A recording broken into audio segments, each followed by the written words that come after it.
It was the cold, dark night of March 3rd, 1325. Inside a silent convent, a 65-year-old friar was crawling, dragging his broken body across the stone floor toward the chapel.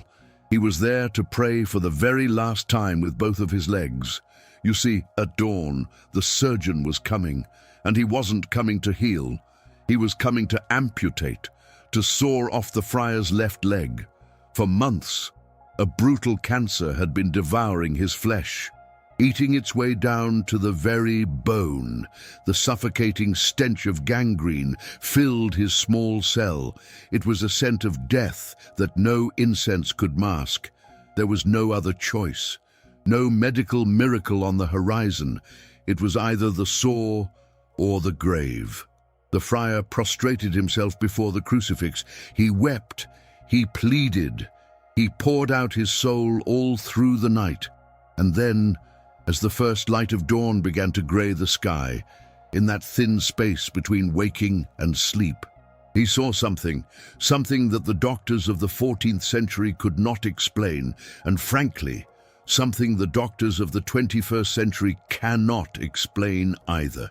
Jesus Christ descended from the cross. The Savior reached out, extended his hand, and touched the friar's dying leg. When the surgeon arrived at sunrise, tools sharpened, bandages ready for the blood, he found the friar standing.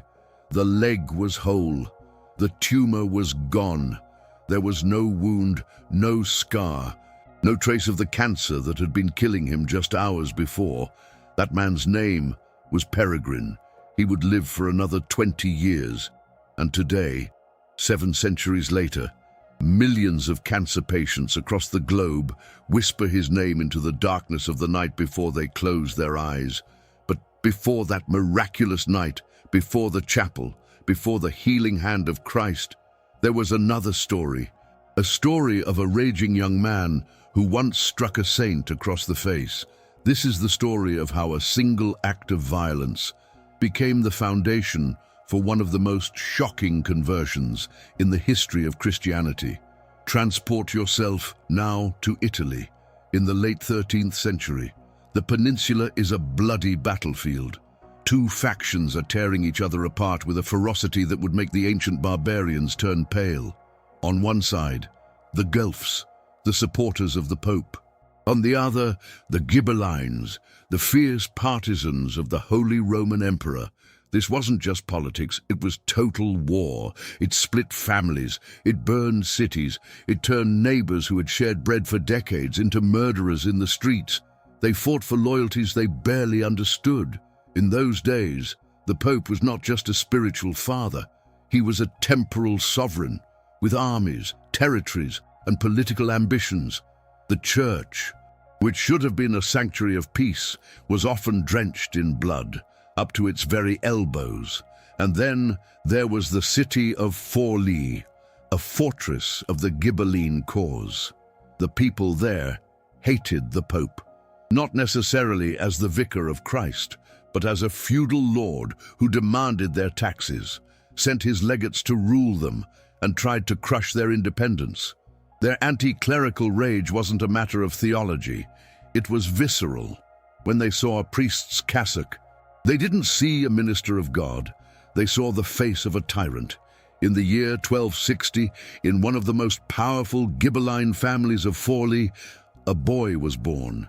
They named him Peregrine, the pilgrim, the one who is passing through, the one without a permanent home. His parents could never have known that this name would be the map of his entire life. A journey from hatred to love, from violence to meekness, from cancer to healing, from earth to glory. Peregrine Laziosi grew up breathing the poison of political hatred. He breathed it like others breathe mountain air. He never questioned it. He thought it was the natural state of the world. His family was Ghibelline. His friends were Ghibelline. His city was Ghibelline. The Pope was the enemy. The friars were cowards and spies. The Church was a corrupt institution that had to be fought with the same fire used against an invading army. By the age of 18, Peregrine was exactly what his environment had designed him to be. He was ardent, he was impetuous, he was a pressure cooker of rage looking for an excuse to explode. He found that excuse the day St. Philip Benizi entered Forlì. Philip was the superior general of the servants of Mary, the Servites. He had been sent by the Pope himself as a peacemaker, a legate of reconciliation. He was a man of deep prayer, a man who believed, perhaps too optimistically, that holy words could heal the wounds that swords had opened. The crowd in Forlì received him like a monster. Insults flew, stones were thrown, men spat at his feet. But Philip endured it all with a serenity that only made the mob angrier. His calm felt like a provocation, an insult to their righteous fury. And then Peregrine pushed his way through the crowd. He was 18 years old. His veins were pumping with adrenaline. His fists were clenched. His eyes were burning with a rage that wasn't just his. It was the rage of his ancestors, of his city, of his pride. He stood directly in front of Philip Benizi. He looked him in the eyes, and then he swung his arm and struck the saint across the face with a brutal blow. The sound of the slap cracked through the square. For a heartbeat, the crowd went silent. Even the most violent men froze. Striking a papal legate was an act of audacity that bordered on suicide. Philip Benizi slowly raised his hand to his reddened cheek. He looked at the young man, and then, instead of calling for the guards, instead of cursing the boy, instead of fighting back, he did what Christ commanded us to do, words that almost no one ever dares to take seriously. He turned his head and offered Peregrine the other cheek. Literally. No metaphor. No symbolic gesture. He presented the other side of his face to the young man who had just assaulted him, as if to say, "If you need to strike again, I am here." Peregrine did not strike again. He couldn't. Something shattered inside of him in that moment. Something that had been hardening for years, cracked like glass under a hammer. Violence. He knew how to handle. If Philip had fought back, it would have confirmed Peregrine's hatred. It would have proven that men of the church were just like everyone else. But this meekness, this radical gentleness, it disarmed him completely. He had no defense against peace. He had no answer for forgiveness. He backed away from the square in silence. No one followed him. No one noticed that the boy who had just led the riot was now walking with his shoulders slumped, his eyes filling with something that wasn't rage. It was shame. The night after that blow was the longest night of Peregrine's life, longer, even, than the night he would face decades later, waiting for his leg to be severed. He couldn't sleep. The image of Philip Benizi offering the other cheek looped in his mind like an echo that wouldn't stop. He had struck an innocent man. He had struck a man of God, and that man had responded with love, and that response, that unbearable, confusing, maddening response of love, was destroying him from the inside out. What does a man do when he realizes his whole life has been a lie? When he realizes that the hatred he thought was strength was actually weakness? Peregrine looked at his hands. They weren't stained with blood, but they were stained with something worse. The dishonor of hurting the one who did not deserve it. Desperate and broken, Peregrine began to search. He went looking for a church. Perhaps it was the first time he had ever stepped foot inside a church. Truly of his own free will, he knelt before the image of the Blessed Virgin, the Mother who welcomes all, the door that never closes. And he wept. He wept with the raw brutality of a man who cries for the first time after years of spiritual drought. He wept until there was nothing left inside him but a hollow void, and in that silence, in that sacred emptiness, for the first time in his life, he heard a voice that was not his own. Tradition tells us that the Queen of Heaven appeared to him, that she looked upon him with the tenderness of a mother watching a lost son finally find his way home. She spoke, and though history may debate her exact words, the message was unmistakable. Go to Siena, seek the servants of Mary. There you will find what your soul hungers for." Peregrine obeyed, just as the apostles obeyed when Jesus commanded, "Follow me." He went without fully understanding, without seeing the end of the road, knowing only that he had to walk. He traveled to Siena, and there he found St. Philip Benizi. The meeting between the aggressor and the aggrieved was a scene so profound that literature could never invent it, for reality always surpasses fiction. The very young man who had struck the saint in the face now knelt at his feet, begging to be admitted into his order. Philip looked into his eyes, and he saw what only the saints can see. He did not see the guilt.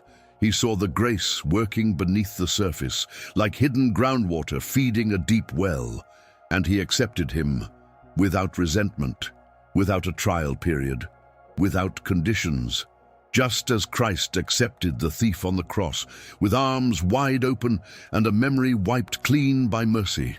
Peregrine donned the black habit of the servants of Mary, and he began a life that bore no resemblance to his past, except for one thing: the intensity, the Servites. The Order of the Servants of Mary had been founded in 1233 by 7 wealthy merchants from Florence, men who, in the height of their prosperity, abandoned everything to retreat to Monte Senario. Their spirituality was centered on the dolors of Mary, the contemplation of the Mother's unthinkable suffering at the foot of the cross. They were not a militant order like the Dominicans, nor purely mendicant like the Franciscans. They were an order of compassion, those who stand beside the suffering and accompany them without trying to explain the pain away. For Peregrine, who came from a world of violence and political rage, the Servite spirituality was like plunging into a river that cleanses and transforms.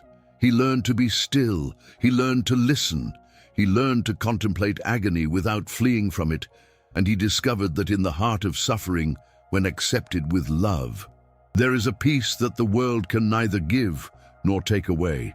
He was ordained a priest, and then he did something that no one expected, something many considered excessive. He returned to Forlì, back to the same city where he had delivered that infamous blow, the same streets where he had marched with the Ghibellines, the same faces that remembered him as the furious youth who had struck the papal legate. Peregrine did not run from his past. He reclaimed it. He settled in the Servite priory of Forlì and decided that he would live and die in the very place where he had sinned, as an act of penance and as a living testimony. And here we reach the most extraordinary and perhaps most haunting detail of Peregrine's life, a detail that explains everything that followed, including the cancer. As a penance for that strike to the face and for those wasted years of hatred, Peregrine made a vow that defies human understanding.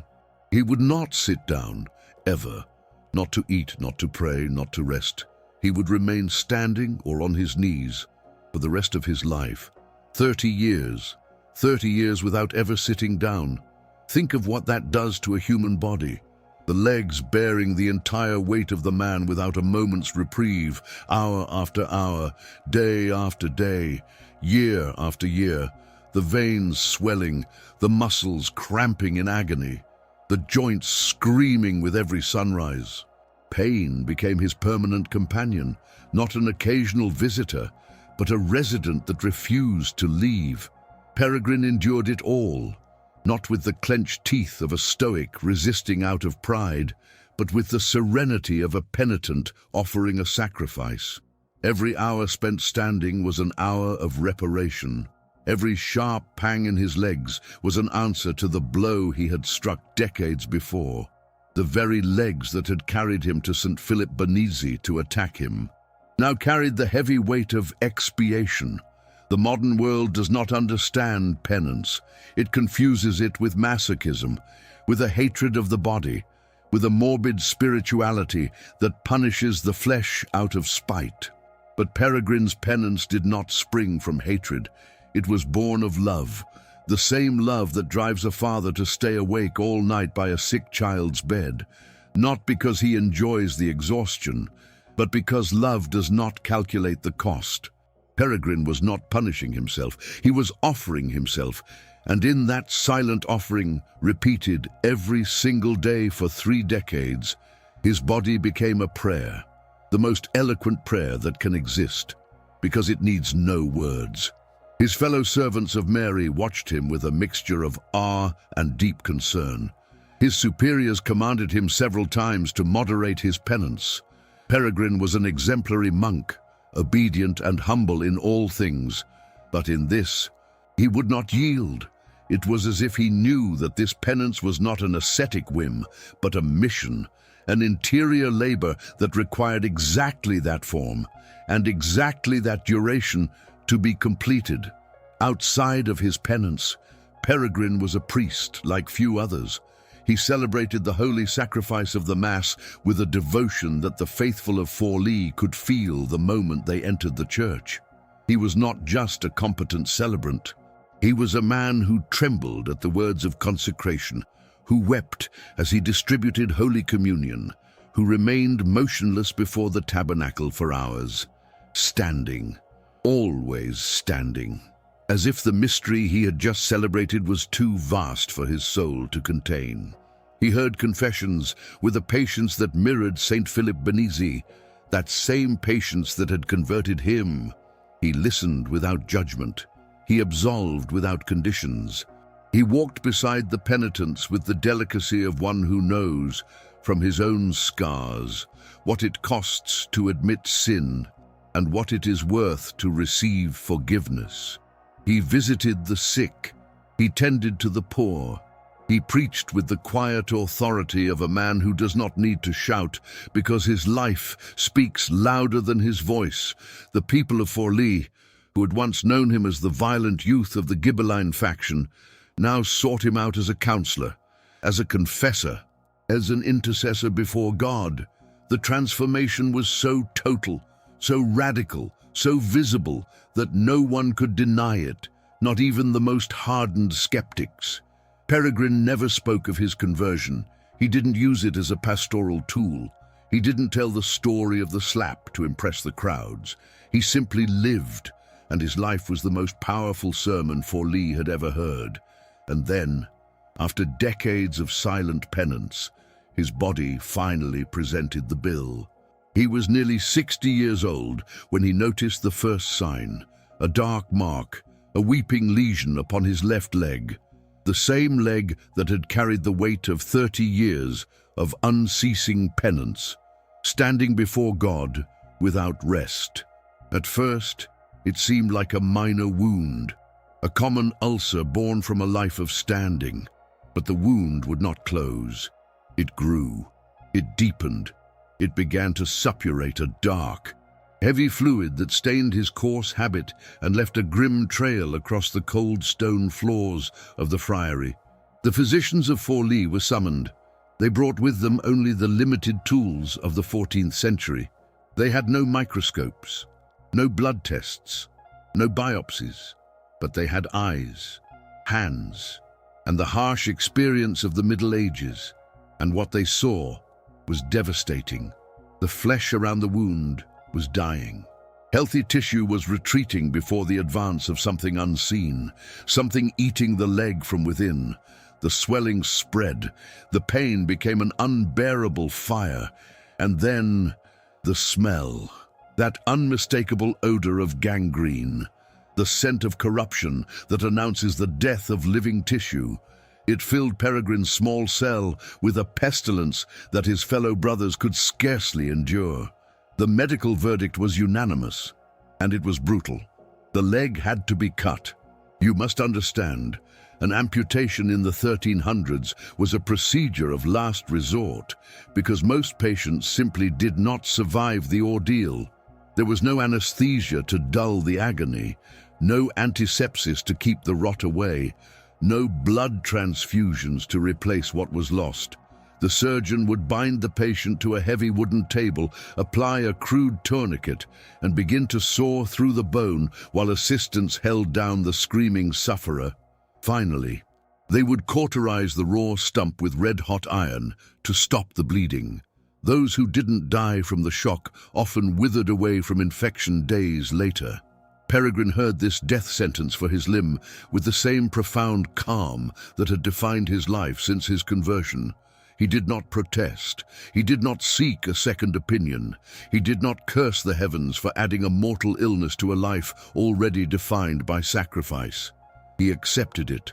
He accepted it as one who knows that the chosen path has a price, and that the price, however terrible, is part of the sacred journey. The amputation was scheduled for the following morning. That night, the night that would divide Peregrine's life into a before and an after, the night that would make him the most invoked saint for those battling cancer throughout the world. Peregrine dragged himself to the chapter room of the convent. His leg was a pillar of fire.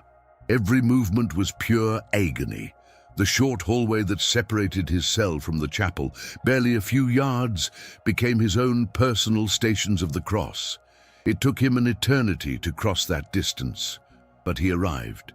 He arrived with the same stubborn resolve of a pilgrim who will not stop, even if the road destroys him. In the chapter room, there stood a great wooden crucifix, Christ nailed to the wood, his arms stretched wide, his head bowed in the finality of death. The wounds were painted with the raw realism of medieval art. Peregrine collapsed before it. He did not kneel, for his leg would no longer allow it. Instead, he fell. He fell as those fall who no longer have the strength to maintain any dignified position. He lay there on the hard floor, his face turned upward toward the wooden Savior, and he began to pray. We do not know the words he spoke. The ancient records do not preserve them, and perhaps there were no words. Perhaps it was the prayer of those who have exhausted all language, leaving only the groan of a soul crying out without sound. The prayer of those who ask for nothing specific because they no longer know what to ask. They only know they need God with an urgency that no word can contain. He prayed for hours. The night pressed on. The friary slept in silence. The quiet was so dense that Peregrine could hear his own heart beating, and perhaps, just perhaps, he heard another heart, an older, deeper heart, beating behind the wood of the cross, toward the dawn. During that hour, the mystics call the hour of the wolf, when the darkness is heaviest and hope feels most fragile. Something happened. Peregrine's eyes, clouded by fever and exhaustion, saw what no human eye is permitted to see unless God lifts the veil. The Christ upon the crucifix moved, not as an illusion, but as a presence. The arms that had been nailed fast detached themselves from the wood. The body that had been rigid with death came to life, and the right hand, the hand bearing the mark of the nail, the hand that had shaped the world and which the world had pierced, descended. It reached down slowly until it touched Peregrine's diseased leg. The contact was real. It was tangible. It was physical. Peregrine felt the heat of that hand upon his rotting flesh. A warmth that did not burn but restored, a heat that did not destroy but rebuilt. It was as if every cancerous cell was replaced in that heavenly instant by new, healthy, vibrant tissue. The gangrene retreated like shadows before a sudden light. The tumor dissolved like mist before the morning sun. Peregrine lost consciousness. He fell into a sleep, or perhaps he was taken to a place where ordinary consciousness cannot follow. The borders between dream, ecstasy, and fainting blur in the accounts. But what occurred during those hours belongs to a realm that exceeds human narration. When the first ray of sunlight pierced the window of the chapter room, Peregrine opened his eyes. He was on the floor. The crucifix was as it had always been, motionless, made of wood, arms nailed fast. But something was different. Something had fundamentally changed while the world slept. He looked at his leg. The wound was gone. The swelling was gone. The gangrene was gone. The skin was clean, intact. as if the disease that had been devouring his flesh for months had never existed. He touched it. He pressed his fingers into the flesh. There was no pain. There was no lump. There was nothing, save for a healthy, functional, whole leg. The surgeon arrived at daybreak with the cold punctuality of an executioner. He brought the saw, the leather straps, the cloths, the cauterizing irons. He knelt beside Peregrine to examine the leg one last time before the slaughter began. He pulled back the bandages, expecting to find the foul tumor he had seen the day before, and what he found made him recoil as if he had touched holy fire. There was nothing there. He examined the leg again. He felt it inch by inch.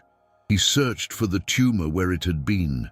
He searched for the rot where it had been. He searched for the hole in the flesh where it had been. He found nothing. The skin was healthy. The tissue was sound. The leg he was prepared to cut away was perfect. The surgeon stood up. He looked at Peregrine. He looked at the crucifix. He packed his instruments in silence, and he walked away, because there were no words that could contain the miracle he had just witnessed. Peregrine lived 20 more years. 20 years with both his legs. 20 years walking the streets of Forlì with the firm step of a man to whom God had restored what illness had stolen. 20 years of continued service, masses, confessions, visiting the sick, tending to the poor, the same routine as always, the same humility, the same total absence of vanity, a walking miracle, hidden in the habit of a simple friar. He did not organize a publicity campaign about his healing. He did not summon the masses to witness his restored flesh. He did not turn his miracle into a spectacle or himself into a celebrity. He did what he had always done. He served. In the profound, heavy silence of the cloister, standing on his own 2 feet, acting as if nothing had happened, even though everything had changed. But a miracle is a difficult thing to bury. It is hard to hide the hand of God when the very surgeon who was ready to amputate is now a witness to the impossible. The surgeon saw that there was no longer anything to cut away. The rotting, gangrenous flesh was gone. The Servite brothers, who had smelled the stench of death in his room, now looked upon a leg that was perfectly whole. The doctors of the time could offer no explanation. They were silent before the mystery. And the people of Forlì, who had known Peregrine's story from the moment of that violent strike to the onset of the cancer, they understood. They knew they were standing before something that shattered every natural law. On the 1st of May, in the year 1345, Peregrine Laziosi passed away in the monastery of Forlì. He was 85 years old, an age that, in the 14th century, was almost unheard of, a time when life expectancy barely reached 40 or 50. He had lived more than 2 decades after a cancer that should have claimed his life in a matter of weeks. Those same legs that had endured 30 years of standing without rest. Those same legs that cancer had tried to consume and that Christ had touched. They carried him until his very last breath. Forlì wept for him as one weeps for a father.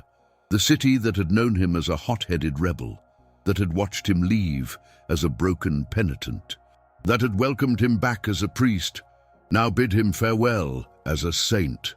They did not need a papal decree. They did not need a formal canonical process. Forlì knew what it had possessed, and they were not going to wait for Rome to begin their veneration. Formal canonization would take centuries. He was beatified in 1609 by Paul V, and finally canonized in 1726 by Benedict XIII. But it was in the 20th century that devotion to St. Peregrine shifted from a local tradition to a global phenomenon. The reason is simple, and it is terrible. It is called cancer. In the ancient and medieval world, cancer existed, but it killed far fewer people than the plague, smallpox, or simple starvation. People usually died long before cancer had the time to take root. But as life expectancy rose in the 20th century, cancer became an epidemic. Today, it is the second leading cause of death on the planet. Every year, more than 19 million new cases are diagnosed. Almost every family at some point receives that diagnosis, the one that splits life into two distinct halves, before the cancer and after the cancer. And when that diagnosis arrives, when the doctor speaks the word that no one wants to hear, when the world stops spinning and the future turns pitch black, millions of people search for something that modern medicine simply cannot provide.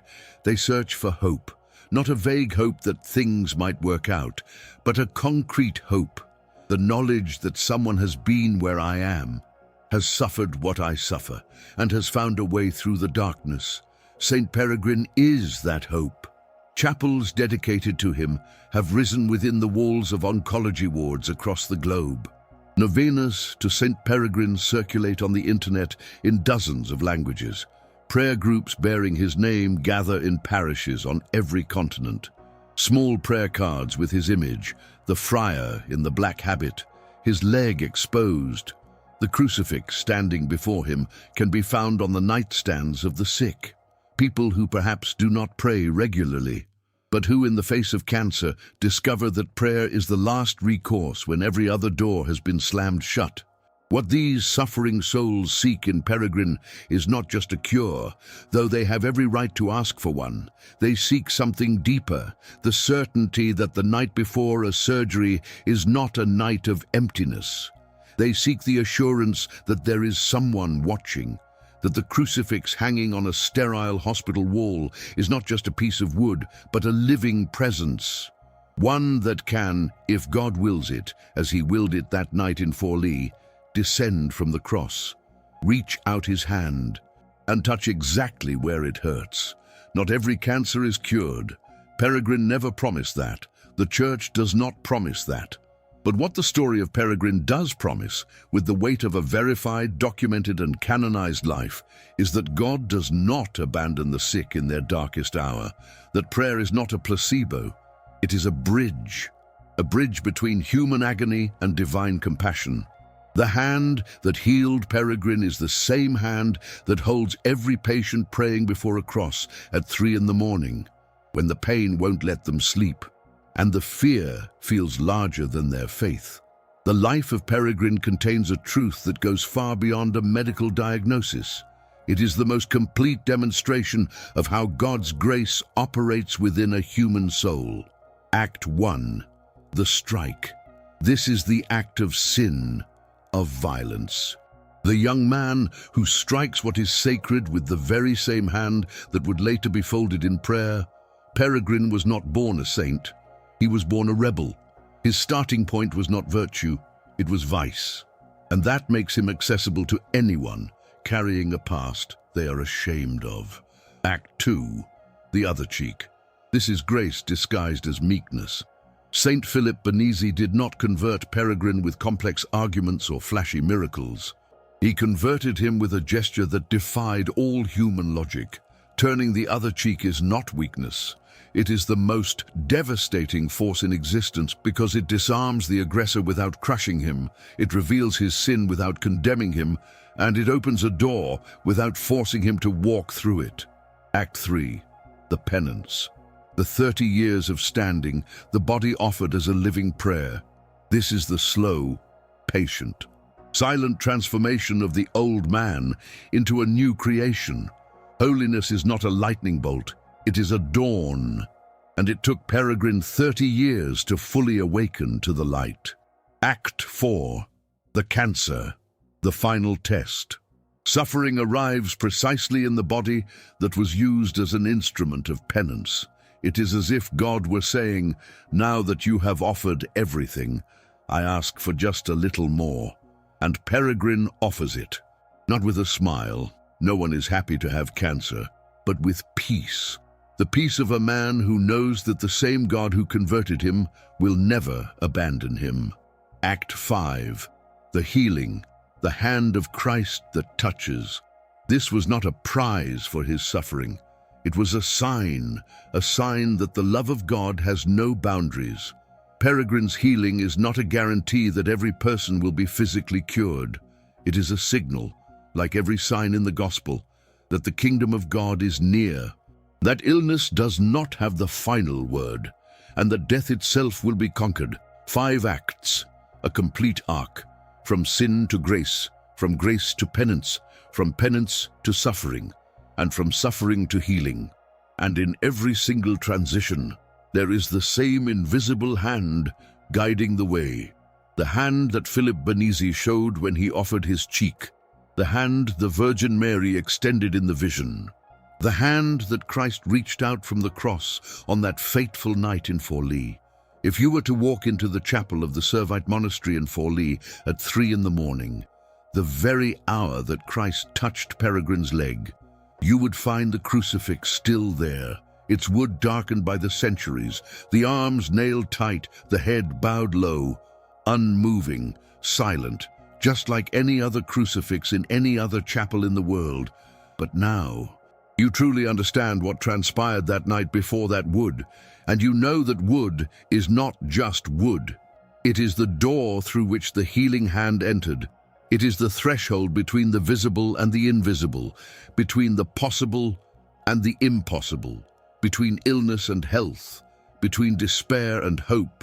Peregrine Laziosi stands before us as a living testament, proving that there is no sin too great, no transgression too heavy, to be swallowed up by the infinite mercy of God. For think on this, the very man who once struck a saint in a fit of rage ended his days being venerated as a saint himself. He teaches us that no penance is too long when it is fueled by love. Those 30 long years spent standing were never a punishment. They were a sacred offering, a constant prayer rising like incense to the heavens. He shows us that no sickness, no disease, is too terrible for the nail-scarred hand of Christ.